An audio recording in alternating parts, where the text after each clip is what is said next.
এখানে এই সূরার 23টি নাম বলা হয়েছে। তো এই সূরার প্রসিদ্ধ 7টা নাম যেটা কোরআনে কারিমে আছে এবং হাদিসে আছে। কোরআন শরীফ না, এখানে কোরআন কারিম আমরা কোরআন শরীফ বলি। এই কোরআন হচ্ছে বর্তমান মহাবিশ্বের এক মহাবিশ্বর। আমরা এটাকে কোরআন শরীফ বলি। আল্লাহ তাআলা একে কোরআন শরীফ বলেন।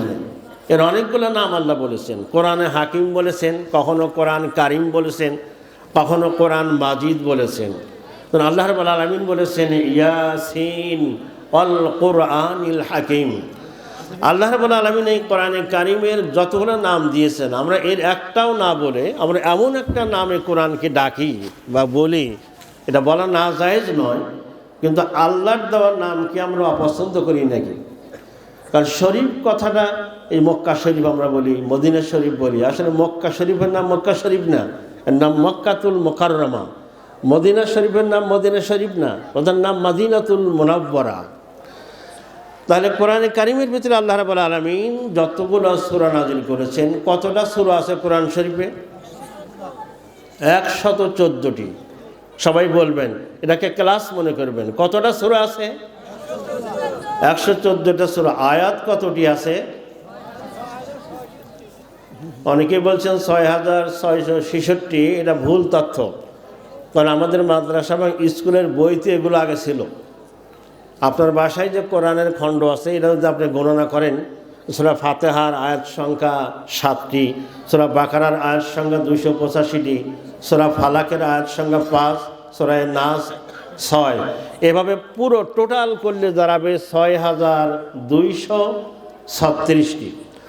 তাহলে কোরআনে হাকিম বা কোরআন মজিদের মোট আয়াত সংখ্যা কত? 6236টি। মনে থাকবে? অনলাইনেও যাবে, এটা আপনারা দেখবেন। কারণ এক সময় আমাদের দেশে মক্তব্য পড়ানো হতো আলিফ বে তে সে। যখন বলা হলো না এই কথাটা ঠিক না, আমাদের ওলামায়ে কেরাম, পরম শ্রদ্ধা ওলামায়ে কেরামগণ এটা সংশোধন করে নিয়েছেন। এখন আর কেউ কিন্তু আলিফ বে তে সে বলে না, এখন কি বলে? আলিফ বা তা থা। তাহলে কোরআনে কারিম থেকে আমি সর্বশ্রেষ্ঠ সবচেয়ে দামি সূরা তেলাওয়াত করেছি। এই সূরার নাম সূরা ফাতিহা।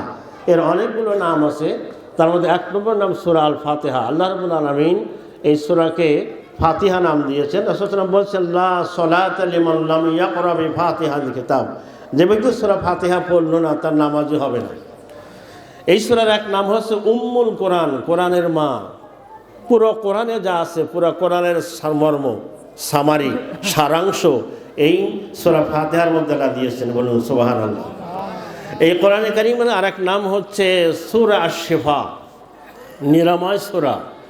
এই সূরা মানুষের রোগ নিরাময় করে। বলুন সুবহানাল্লাহ। আল্লাহ রাব্বুল আলামিন বলেন অনুনাজ্জিলু মিনাল কুরআনি মা হুয়া শিফাউন ওয়া রাহমাতুল লিল মুমিনিন ওয়া লা ইয়াজিদুয যালিমিনা ইল্লা খাসারা। আল্লাহ রাব্বুল আলামিন বলেন এই কোরআনের কিছু অংশ নাযিল করেছি যেটা মানুষের জন্য নিরাময়, চিকিৎসা, মানুষের শারীরিক চিকিৎসা, মনেরও চিকিৎসা দরকার আল্লাহ ব্যবস্থা করেছেন। সুবহানাল্লাহ। এই কোরআনের আরেক নাম হচ্ছে রুকাইয়া। এই কোরআনে কারিম এই সূরা ফাতিহা তেলাওয়াত করে কাউকে ঝাড়ফুঁক করলে তাহলে আল্লাহ তাকে সুস্থ করে দেন। বলুন সুবহানাল্লাহ। আমাদের দেশে কেউ অসুস্থ হলে হুজুরের কাছে যায়। হুজুর কি করেন? তাবিজ লিখে দেয়। মনে রাখবেন, তাবিজ ঝোলানো এটা নিষেধ।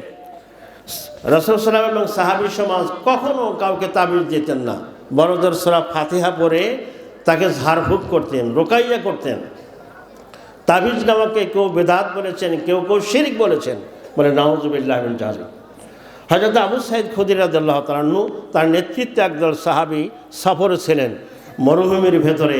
তারা সেখানে এক জায়গায় দেখেন অনেকগুলো লোক জটলা পাখি বসে আছে। বলছেন কি হয়েছে এখানে? বলে আমাদের সর্দারকে সাপে কামড় দিয়েছে, সে মারা যাচ্ছে, সেজন্য আমরা এখানে এক জায়গায় দাঁড়িয়েছি। বলছে আপনাদের মধ্যে কেউ যদি রুকাইয়া করার থাকে, ঝাড়ফুঁক করার থাকে, আমাদের সর্দারকে আপনারা চিকিৎসা করুন। হযরত আবু সাঈদ খুদরী রাদিয়াল্লাহু তাআলা দেখছেন সেখানে একদল লোক তাকে ঝাড়ফুঁক করছে। আমরা ছোটবেলা দেখতাম সুমন্তর সু কালিকুত্তর ঘু নওজুবিল্লাহ, এরকম কথা বলে মানুষকে ঝাড়ফুঁক করে। তা আবু সাইদ খুদরি রাদিয়াল্লাহু আনহু বললেন, আমি তোমাদের এই সর্দারের চিকিৎসা করবো, ঝাড়ফুঁক করতে পারি, এটাকে আরবিতে রোকাইয়া বলা হয়, তুমি আমাকে এক পাল ছাগল দিতে হবে। তারা রাজি হয়ে গেল। আবু সাইদ খুদরি বললেন, তোমরা সবাই সরো।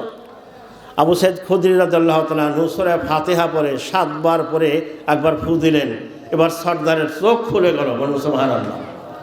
দ্বিতীয়বার ফু করার পর সর্দার এবার শোভা থেকে বসে পড়েছে। তৃতীয়বার ফুৎকার দেওয়ার সাথে সাথে এবার সর্দার দাঁড়িয়ে হাঁটা শুরু করেছে, সুবহানাল্লাহ। এবার তারা এক পাল ছাগল দিল সাহাবীদেরকে। কোনো কোনো বর্ণনায় আসছে 100 ছাগল ছিল, কোনো বর্ণনায় আসছে যে এখানে 30টা ছাগল ছিল। এই ছাগল নিয়ে যখন তারা মদিনায় আসতেছিলেন বা মক্কায় আসতেছিলেন, পথিমধ্যে একটা ছাগল জবাই করে খেলেন। রাসূল সাল্লাল্লাহু আলাইহি ওয়াসাল্লামের কাছে হাজির হয়ে জিজ্ঞেস করছেন, ইয়া রাসূলুল্লাহ, আমরা তো এই কাজ করেছি। ইয়া রাসূলুল্লাহ, একজন সর্দার, অমুসলিম সর্দার, তাকে সূরা ফাতিহা পড়ে ঝাড়ফুঁক করে সুস্থ করার পরে আমাদেরকে এক পাল ছাগল দিয়েছে। রাস্তা পথিমধ্যে আমরা একটা জবাই করে খেয়েছি, বাকিগুলা ভাগযোগ করে নিয়েছি, এরা জায়েজ হয়েছে কিনা? আল্লাহর নবী বললেন, জায়েজ হয়নি। মানে কি বেটা, তোমরা কোরআনের মর্যাদা বাড়িয়ে দিয়ে এসেছো, বলুন সুবহানাল্লাহ। বলেন থাকলে আমাকেও 2-1টা দিও।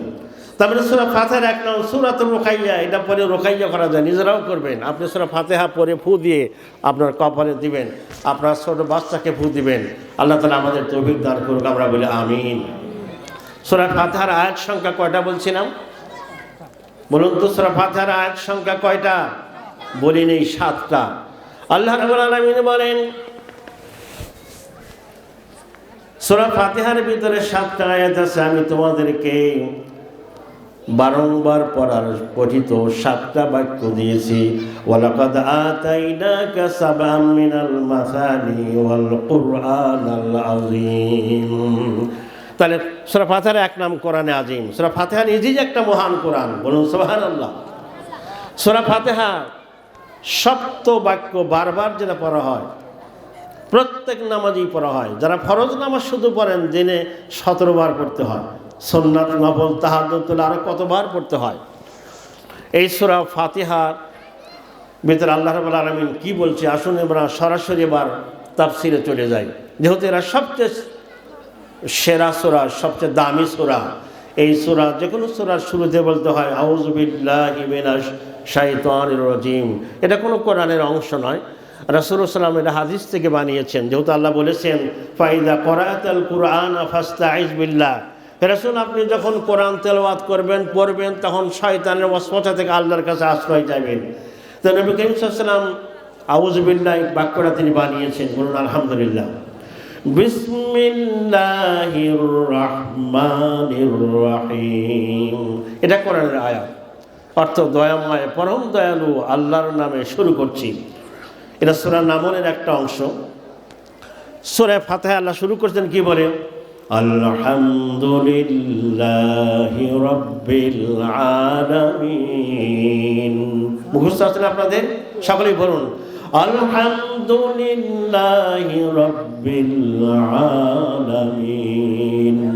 আলহামদু, হামদুল মানে প্রশংসা, হামদুলের সাথে আল যোগ করাতে, আল অ্যাটাচ করাতে প্রশংসার যত ধরন আছে, যত ডাইমেনশন আছে, যত প্যাটার্ন আছে, যত ডিজাইন আছে, সব আল্লাহর জন্য, বলুন আলহামদুলিল্লাহ।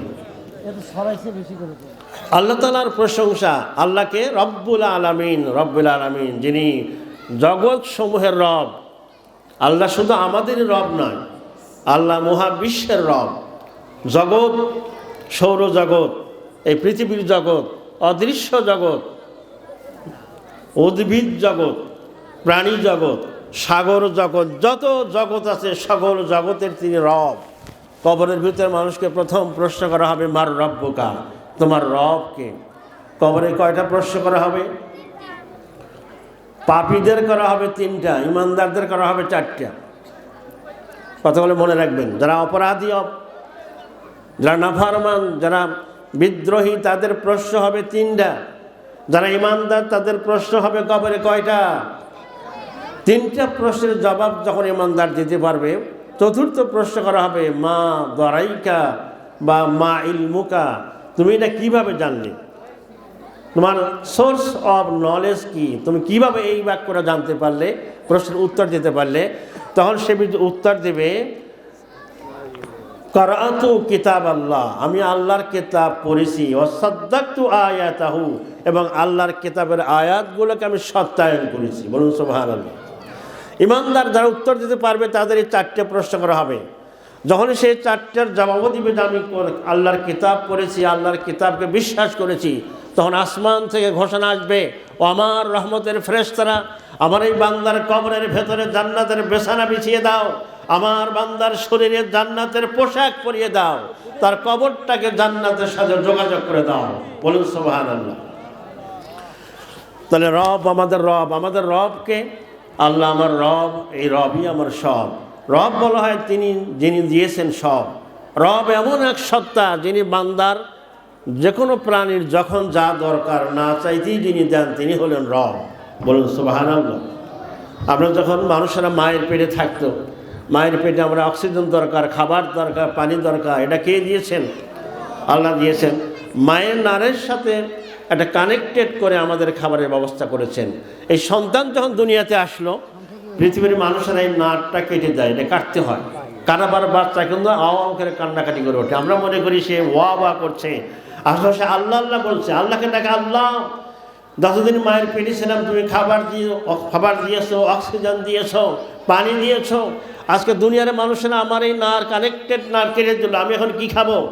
আল্লাহ বলেন, বান্দা তুমি চিন্তা করবে না, তুমি একটা নার দিয়ে তুমি খাবারের ব্যবস্থা করেছে। দুনিয়াতে তোমার জন্য তোমার মায়ের বুকের উপর আমি 2টো খাবারের ব্যবস্থা রিজার্ভ করে রেখেছি। বলুন সুবহানাল্লাহ, সুবহানাল্লাহ। তাহলে ইনি হচ্ছেন আমাদের রব। আলহামদুলিল্লাহ রাব্বিল আলামিন। তাহলে আমরা এই হাদিস দ্বারা কি বুঝলাম? আপনাকে পড়তে হবে কিতাব। ওই ইসলামী বিশ্ববিদ্যালয়ের এক ছাত্র, ঝিনাইদহ বাড়ি, বিশ্ববিদ্যালয়ের ছুটি গ্রামে বেড়াতে আসছে। গ্রামের মসজিদে জুমা পড়তে গেছে। সেদিন ইমাম সাহেব ছিলেন না। মসজিদের সেক্রেটারি সাহেব বলছেন, ইমাম সাহেব নাই, ঠিক আছে, তুমি তো ইসলামী বিশ্ববিদ্যালয়ে পড়ো, তুমি আজকে খুতবা দিয়ে আমাদের নামাজটা পড়িয়ে দাও। তো ওই ছেলে, ভালো ছেলে, শিক্ষিত ছেলে, মাদ্রাসায় পড়েছে আগে, সে আলোচনার শুরুতেই বলছে যে আল্লাহ রাব্বুল আলামিন এই কোরআনে 114টা সূরা নাযিল করেছেন আর 6,236টি আয়াত নাযিল করেছে। এখন সেক্রেটারি সাহেব বলছেন, এই তুমি এটা কী বললা? সারা জীবন শুনে আসলাম 6,666টি, তুমি 6,236 কই পেলা? বলে, আমার কথা শোনেন, ব্যাখ্যা করে বলছি। বলে, না, কোনো ব্যাখ্যা নেই, তুমি নামো। তাকে জোর করে মেম্বার থেকে নামিয়ে দিয়েছেন আর বলছেন, তুমি গ্রামের ছেলে তাই কিছু বললাম না, না হলে ঠ্যাং ভেঙে দিতাম। বলেন নাউযুবিল্লাহ। তাহলে কোরআনকে পড়তে হবে। ওই মৃত ব্যক্তি যিনি 3টা প্রশ্নের জবাব দিতে পারবেন, ফেরেশতারা বলবে, তুমি এই জবাব কীভাবে দিলে? সে বলবে, কারাতু কিতাব আল্লাহ, আমি আল্লাহর কিতাব কোরআন পড়েছি, ওয়াসাদ্দাকতু আয়াতাহু, এবং তার আয়াতকে আমি সত্যায়ন করেছি, সত্য বলে বিশ্বাস করেছি। বলুন আলহামদুলিল্লাহ। তাহলে আলহামদুলিল্লাহ রাব্বিল আলামিন, আল্লাহ তাআলা আমাদের রব, রবই আমাদের সব। পরবর্তী আল্লাহ কি বলছেন? আর রহমানির রহিম। রহমান মানে পরম দয়ালু, দয়ার সাগর। তিনি এত দয়ালু, এত দয়া মায়ায় ভরা, তার মতো মায়া দয়া কারো নাই। আপনি আপনাকে যত ভালোবাসেন, আমি আমাকে যত ভালোবাসি, আপনাকে আমাকে আমাদের চেয়েও বেশি ভালোবাসে কে? এটা মনে রাখবেন। আমি আর আপনি আমাকে আপনাকে যত আমরা ভালোবাসি, আমাদের মনিব, আমাদের রব আমাদেরকে তার চেয়ে বেশি ভালোবাসেন। সুবহানাল্লাহ। সেজন্য তিনি রব, তিনি রহমান এবং তিনি রহিম। রাসূল সাল্লাল্লাহু আলাইহি ওয়াসাল্লাম হাদিসে কুদসিতে বলেছেন, তাই বান্দা যখন আল্লাহর দিকে 1 বিঘত এগিয়ে যায়, 1 বিঘত, বান্দা যখন আল্লাহর দিকে 1 বিঘত অগ্রসর হয়, আল্লাহ রাব্বুল আলামিন বলেন, আমি বান্দার দিকে 1 বাহু এগিয়ে যাই। আর বান্দা যখন আল্লাহর দিকে 1 বাহু এগিয়ে আসে, আমি বান্দার দিকে 1 গজ এগিয়ে যাই। সুবহানাল্লাহ। বান্দা যখন আমার দিকে হেঁটে হেঁটে আসে, আমি আল্লাহ রাব্বুল আলামিন বান্দার দিকে দৌড়ে দৌড়ে যাই। সুবহানাল্লাহ।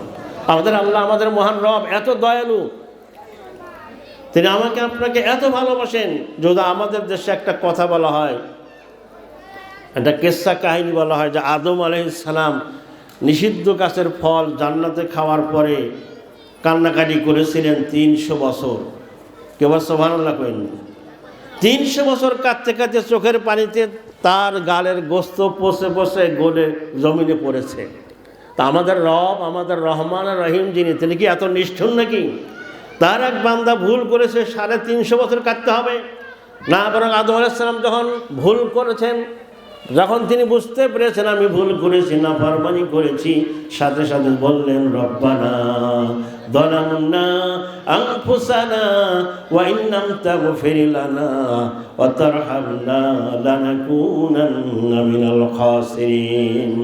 হে আমাদের রব, আমরা জুলুম করেছি আমাদের নফসের উপরে, সুতরাং তুমি যদি আমাদের ক্ষমা না করো আর আমাদের রহম না করো, আমরা ক্ষতিগ্রস্ত হয়ে যাব। আল্লাহ রাব্বুল আলামিন জান্নাতে আদম আলাইহিস সালামকে ক্ষমা করে তিনি বললেন, এহে বেতু, তোমরা জান্নাত থেকে সবাই নেমে যাও, জামিয়া। আদম, হাওয়া আলাইহিস সালাম এবং ইবলিসও নেমে আসলো এই পৃথিবীতে। আমরা এই পৃথিবীতে বসবাস করছি।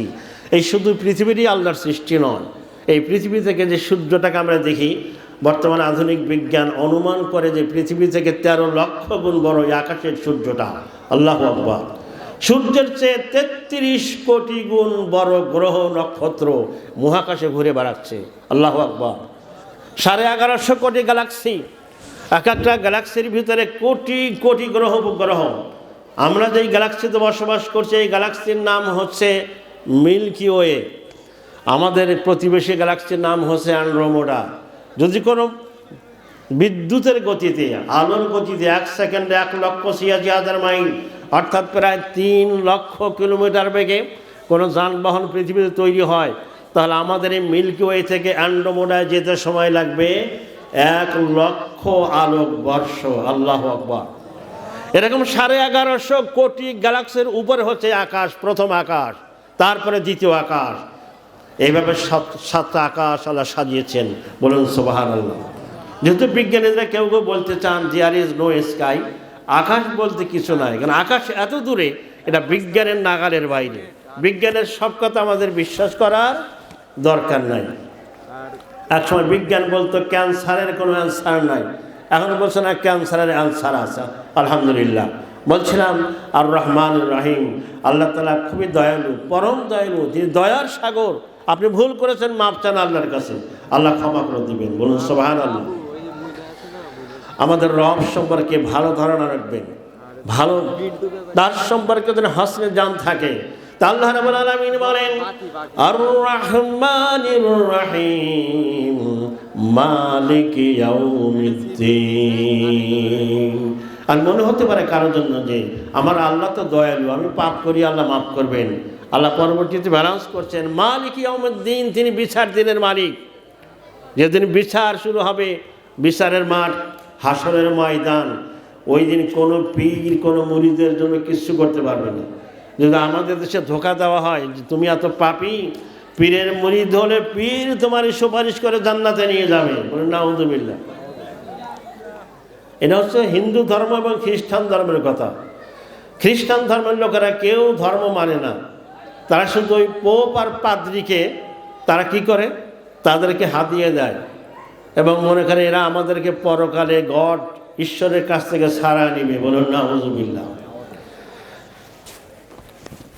মালিক ইয়াউমিদ্দিন, একচ্ছত্র মালিকান আল্লাহ।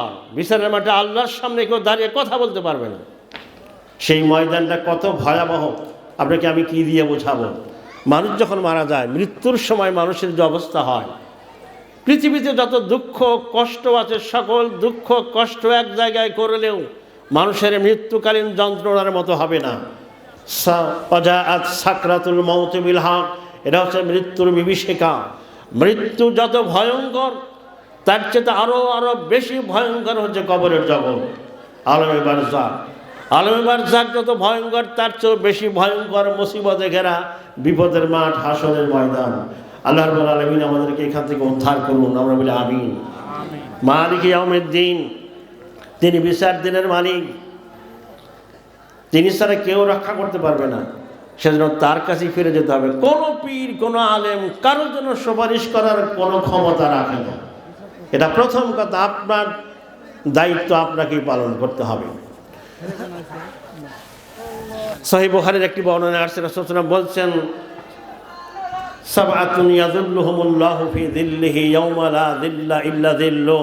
বিচারের মাঠ যখন শুরু হবে, এত মুসিবত, তো সূর্যটা মাথার উপরে থাকবে, প্রচণ্ড গরমে গুনাহগারদের মাথার মগজ গলে গলে নাক কান্দে বেয়ে পড়তে থাকবে, পানি পিপাসা লেগে জিহ্বাটা নাভিস্থল পর্যন্ত ঝরে যাবে, গোটা হাসরের ময়দানে সারা পড়ে যাবে পানি পানি বলে। ওই দিন আল্লাহ তাআলা 7 প্রকার লোককে আরশের নিচে ছায়া দান করবেন। বলুন সুবহানাল্লাহ। কয় প্রকার লোককে? 7 প্রকার লোককে আল্লাহ তাআলা আরশের নিচে ছায়া দান করবেন। প্রধান আলোচক চলে আসছে, 10 মিনিট শেষ করে দিই। আলহামদুলিল্লাহ, আমাদের প্রধান বক্তা তিনি তাফসীর কোরআন চলে এসেছেন। আমার কথা আমি অল্পক্ষণের মধ্যে শেষ করে দিচ্ছি। বলছিলাম, সিরাতাল্লাযীনা আর রহমানির রহিম মালিকি ইয়াউমিদ্দিন। সূরা ফাতিহা হচ্ছে পুরো কোরআনের সারমর্ম, আর ফাতিহার সারমর্ম হচ্ছে ইয়্যাকা না'বুদু ওয়া ইয়্যাকা নাস্তাঈন। যে হে আল্লাহ, আমরা একমাত্র তোমার ইবাদত করি, নাখুসুকা বিল ইবাদাত, আর তোমার কাছে একমাত্র সাহায্য চাই। যে আল্লাহ, আমি তোমার গোলাম, একমাত্র তোমার কাছে আমরা সাহায্য চাই। ইয়্যাকা না'বুদু ওয়া ইয়্যাকা নাস্তাঈন। এত কিছু বলার পরে এবার আল্লাহর কাছে আমরা এই সূরার ভিতরে প্রার্থনা করছি, দোয়া করছি। এই সূরার আরেক নাম সূরাতুদ দোয়া। কি দোয়া করছি? ইহদিনাস সিরাতাল মুস্তাকিম। ওগো আল্লাহ, আমাদেরকে সিরাতুল মুস্তাকিম দেখাও। বলুন আমিন। ইহদিনাস সিরাতাল মুস্তাকিম, সরল সঠিক পূর্ণ পন্থা মোদের দাও গো বলি, চালাও সে পথে যে পথে তোমার প্রিয়জন গেছে চলি। রব্বুল আলামিন আমাদেরকে সেই পথে চালাও, জানলাম সিরাতুল মুস্তাকিম। সিরাতুল মুস্তাকিম হচ্ছে যার এক প্রান্ত পৃথিবী আর এক প্রান্ত জান্নাত। বলুন সুবহানাল্লাহ। সিরাতাল্লাযীনা আন'আমতা আলাইহিম, তাদের রাস্তা যাদের প্রতি তুমি নিয়ামত দিয়েছো। আর আমতা আলাইহিম বলতে নবিয়্যিন, নবীদের রাস্তা, সিদ্দিকিন, সত্যবাদীদের রাস্তা, আর কি সোহাদা, যারা শহীদ হয়েছে আল্লাহর দ্বীন প্রতিষ্ঠার জন্য, বুকের তাজা রক্ত ঢেলে শাহাদাতের নজরানা পেশ করেছেন। ওয়াসসালিহিন, এবং তোমার নেককার বান্দা, তাদের পথে আমাদের চালাও। আমরা বলি আমিন।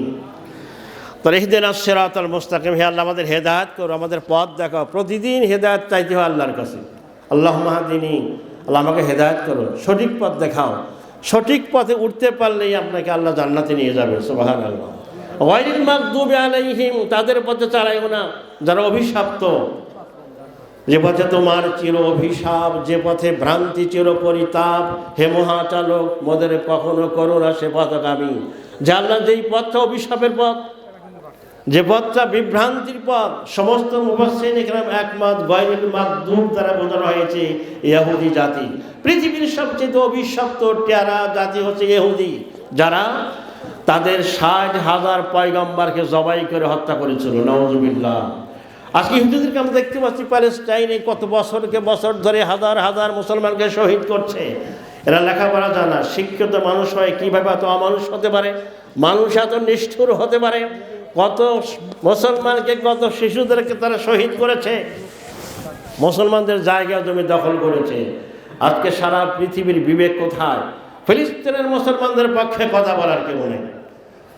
আল্লাহ রাব্বুল আলামিন বলছেন, গায়রিল মাগদুবি আলাইহিম ওয়ালাদ-দাল্লিন। গায়রিল মাগদুবি, ইহুদি সম্প্রদায়। ইহুদিরা মনে করে আমরা হচ্ছে আল্লাহর ছেলে, আমরা আল্লাহর পুত্র, আল্লাহর মগজ থেকে আল্লাহ আমাদের বানিয়েছেন, সুতরাং পৃথিবীর ইহুদি ছাড়া অন্য জাতিরা আমাদের গোলাম হয়ে থাকবে। সেজন্য কেউ ইচ্ছা করলেই ইহুদি হতে পারে না। ইহুদি হতে হয় বাই বর্ণ, যারা ইহুদির ঘরে জন্ম নিয়েছে। এমনকি মা ইহুদি মা খ্রিস্টান, এই ঘরের সন্তান আসলেও সে ইহুদি হতে পারবে না, মাকে ইহুদি হতে হবে। কোনো খ্রিস্টান যদি মনে করে আমি ইহুদি ধর্ম গ্রহণ করবো না, এই সুযোগ নাই।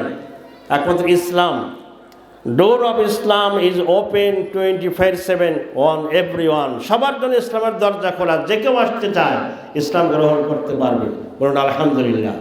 সুতরাং এই অভিশপ্ত ইহুদিদের আচরণ থেকে, তাদের থেকে আল্লাহর কাছে পানা দেওয়া হচ্ছে। সর্বশেষ ওয়ালাদ-দাল্লিন, হে আল্লাহ তাদের পথে আমাদের চালাইও না, যারা দলহীন পথভ্রষ্ট, যারা বিভ্রান্ত, আমরা বলি আমিন। এই সূরার শেষে আমিন বলতে হয়। আমিন আস্তেও বলতে পারেন, জোরেও বলতে পারেন। রাসূল বলছেন, যে ব্যক্তি সূরা ফাতিহা শেষে নামাজের ভিতরে আমিন বলবে, ফেরেশতারাও তাদের সাথে আমিন বলে। ফেরেশতা এবং মুসল্লিদের আমিন যখন একাকী হয়ে যায়, আল্লাহ তাআলা সবাইকে মাফ করে দেন। বলুন সুবহানাল্লাহ। সুতরাং আসুন এই তাফসীরুল কোরআন মাহফিল থেকে আজকে আমরা যে কথা